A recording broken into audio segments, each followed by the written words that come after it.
Anak ko, binili ko to para sa'yo. Bagay sa'yo to. Ang ganda, diba? Wow, Nay, ang ganda. Parang ang feeling yan pag sinuot ko yan. Sana may ganyan din ako kagandang damit kagaya ni ate. Ayan, marunong ka na magdilig, anak. Ang dali lang pala neto, Nay. I love you, anak. Mahal din kita, Nay. Sana may ganyan din kaming banding ni nanay. Nagugutom na ako. Nay, may ulam pa? Ay, sorry anak. Kinain na kasi ng ate mo yung ulam eh. Sige Nay, di na po pala ako gutom. Sana pinagtitira din ako ni nanay ng ulam. Alam mo, Bes, favorite talaga ng nanay ko yung ate ko. Feel ko tuloy, ampun lang ako. Bes, what if hanapin mo yung birth certificate mo? Malay mo ampun ka lang talaga. Saan yung birth certificate ko? Kay ate to May stage 4 cancer si ate. Oo, anak.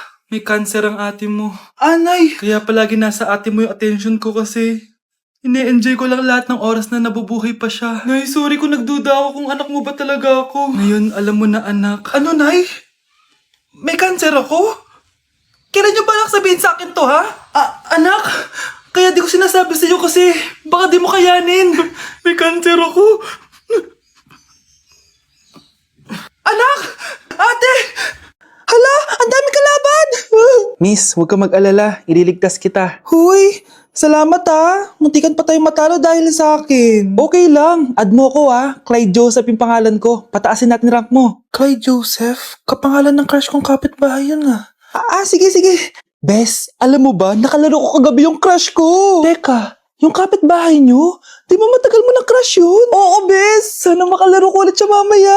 Ayan na naman siya, Sana makalaro ko siya ulit. Bakit di siya online? Ay, kainis. Di ko siya nakalaro ngayong gabi. Wala ding signal dito. Si Clyde ba yun? Uy, Scarlett. Sorry, di ako makakalaro ngayong gabi Nawalan kami ng internet eh. Kaya pala. Akala ko ayaw mo na akong kalaro eh. Ha? Grabe ka. Crush nga kita eh. Ha? Ano yun? Ay, oo nga pala. Magpa-install na kayo ng Bida Fiber. Sure na smooth ang laro natin kasi up to 75 Mbps ang speeds nito. Oh, huwag kang magugulat kapag sinabi kong 888 pesos lang per month to ha. May setup fee pero carry lang kasi up to 8 gadgets ang pwede mag-connect. Hala, thank you Galing mo talaga. Kaya crush kita eh. Kaya crush kita eh. Kaya crush kita eh. Kaya crush kita eh. Anak, malapit na Valentine's, wala ka pa rin jowa? Anong wala? Papunta na dito yung manliligaw ko, Nay. Talaga ba? Siguraduhin mong pogi at mayaman yan, A few moments later. Tao po.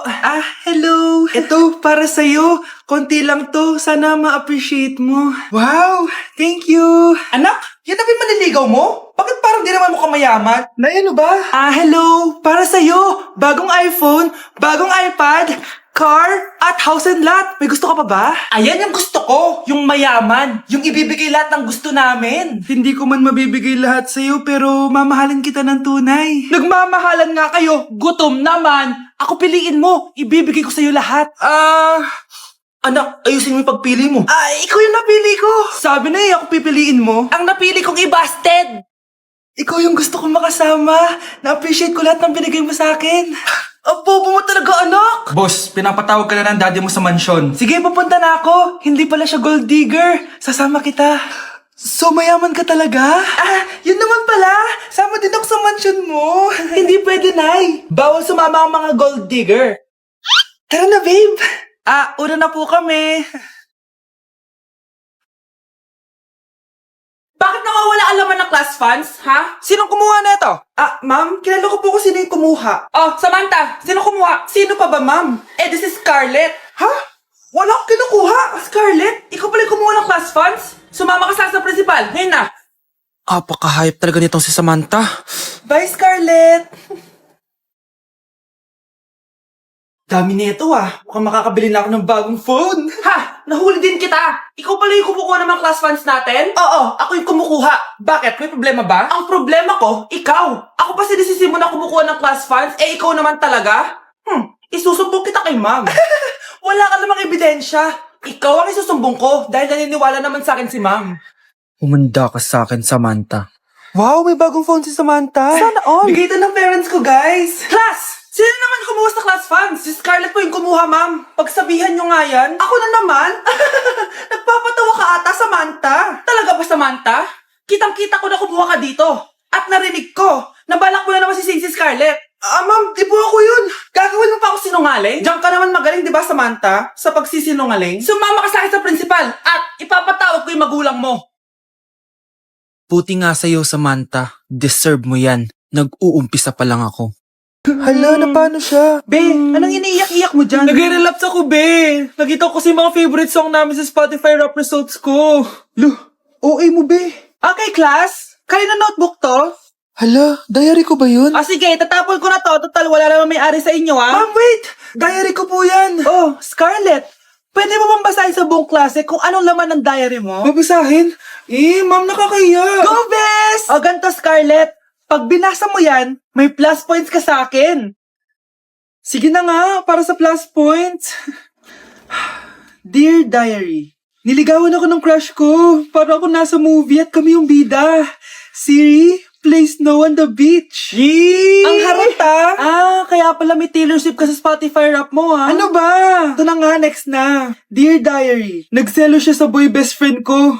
Gusto niya na makipaghiwalay sa akin. Hindi ko kayang mawala siya. I will die for you. OMG! Hula ko. Nasa Spotify rap pa si The Weeknd, no? Eto na nga. Medyo masakit to. Dear Diary, balita ko, may bago na siyang girlfriend. At yung best friend ko pa yung bago niya. Paano nila nagawa sa akin to? Parehas silang traidor. Hala, okay lang yan, bes. Kaya, ayun. Nasa top song ko yung Kill Bill ni SZA. Magre-relapse na yan! Tumigil nga kayo! Class, tumigil na! Hello ma'am. Sorry I'm late. Nga pala, class. May bago pala kayong kaklase. Dear Diary, eto na ba yung binigay ng universe para sa akin? Hi classmates, my name is Jake. Ang pogi ng pangalan, tapos ang tangkad niya pa. Siya na talaga yung para sa akin. And sa mga nagtatanong, may jowa na po ako. And 3 years na po kami. Dear Diary, suko na ako. Ayoko na magjowa. Mamamatay na lang talaga akong single. Bes, kaya pa? Parang pasuko na itsura mo. Sobrang dami pala nito, Bes. Grabe, ang fresh mo pa din. Paano yan? Huwag ka maingay, Bes. Eto ang sekreto ko. G2G Perfect Cover Cushion. Perfect talaga to kasi lightweight na and high coverage pa. Oh, tignan nyo naman. May 3 shades to and ang shade ko ay ang custard. Try nating basain yung face ko. Oh, ayan. Ayan. O, diba? Ang hirap tanggalin. Love na love ko talaga to kasi waterproof, long-lasting, and transfer-proof. Plus, skincare infused din to kaya hulas-proof talaga. For only 345 pesos lang to. Wow, ang affordable naman yan, Bes. Bibili ako niyan. O, eto, Bes, sa'yo na to para fresh tayo bukas sa exam. Salamat, Bes. The best ka talaga. Anak, gumising ka na. Pasko na. Pasko na agad? Oo, bumaba ka na doon. Nandito na mga tita mo. Sige po, Nay.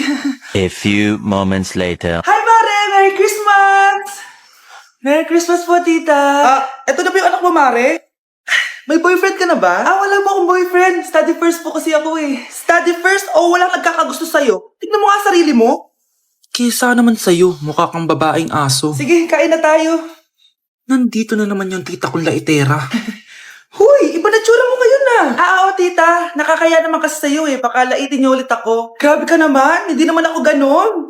So, ano ba ginawa mo? Ba't gumanda ka? Secret lang natin to, tita ha. Ginagamit ko tong Garnier Vitamin C Serum sa umaga at sa gabi naman, itong Garnier Overnight Serum with 10% pure vitamin C. Para naman wala ka na masabi sa ganda ko. Ang ganda pala niyan. Oo naman. It can fade dark spot and even skin tones in just one use. Kaya safe and effective talaga. Sige, dahil gumanda ka, bibili ako niyan mamaya.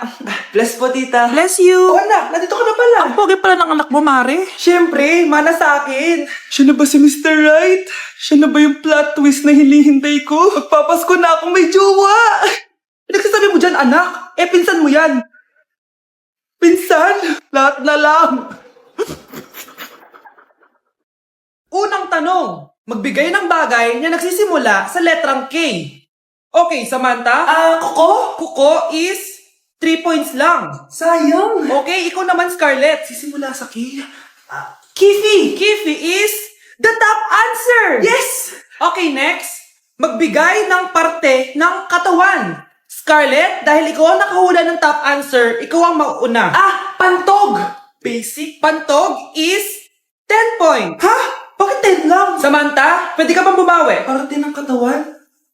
Esophagus. Esophagus is the top answer. Yun.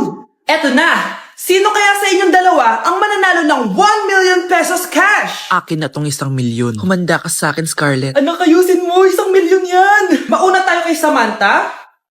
Ano ang bagay na mahaba at matigas? Mahaba at matigas? Tornilyo? Tornilyo is 50 points! Pero, hindi ito ang top answer natin, ha? Okay, Scarlett, may chance ka pa na hulaan ang top answer. Bago ko sagutin yan, Nay, kung nanonood ka man, eto na yun, Nay! Mananalo na tayo ng 1 million! Go, anak! Ang bagay na mahaba at matigas ay... Bobo mo sumagot, anak! Sayang yung 1 million! Ma'am, parang wala po ata sa lesson natin yung number 5. Ay, wala ba? O sige, bonus na lang yan. Thank you, ma'am. Ma'am, wala po ata sa lesson natin yung number 5. Oh, anong gagawin ko? Puro ko kasi daldalan, kaya di mo alam. No, favoritism si ma'am. May sinasabi ka? Ay, wala po. A few moments later. So, ganun lang siya kadali. Ma'am, pwede po ako pa-excuse? Sumasakit po yung puson ko eh. Sige, punta ka na lang sa clinic. May gamot doon. Sige po, ma'am. Nagets niya baklas? Ma'am, excuse po. Sumasakit po yung puson ko. Ang arte mo naman. Onti sakit lang. Excuse agad. Kapag di maganda, wag na mag-inarte. Kala mo naman ang ganda ni ma'am. Hello po, ma'am. Sorry po, absent ako kahapon. Nagkalagnat po kasi ako eh. Ganun ba? Sige, excuse na lang kita. Sige po, ma'am. Thank you po. Ma'am, excuse po. Nilagnat po kasi ako kahapon kaya di po ako nakapasok. Naku, tigilan mo ako ha. Walang isang araw na lagnat. Ang sabihin mo, tamad ka pumasok. Ikaw nga, palagi ka nga di pumapasok eh. Anong sabi mo? Totoo naman, ma'am. May favoritism ka. Susumbong kita sa principal. Maniniwala ba ang principal sa'yo? Wala ka namang ebidensya. Anak, mag-exam tayo mamaya ha. Dapat mas mataas grades mo kay Scarlett. Oo naman, Nay. Mas magaling naman ako sa kanya. Anak ni ma'am si Samantha. Eto yung mga sagot mamaya sa exam. I-perfect mo yan. Sige na, Nay. Baka may makakita pa sa atin. Humanda kayong dalawa sa principal. Tapos na yung maliligayang araw nyo.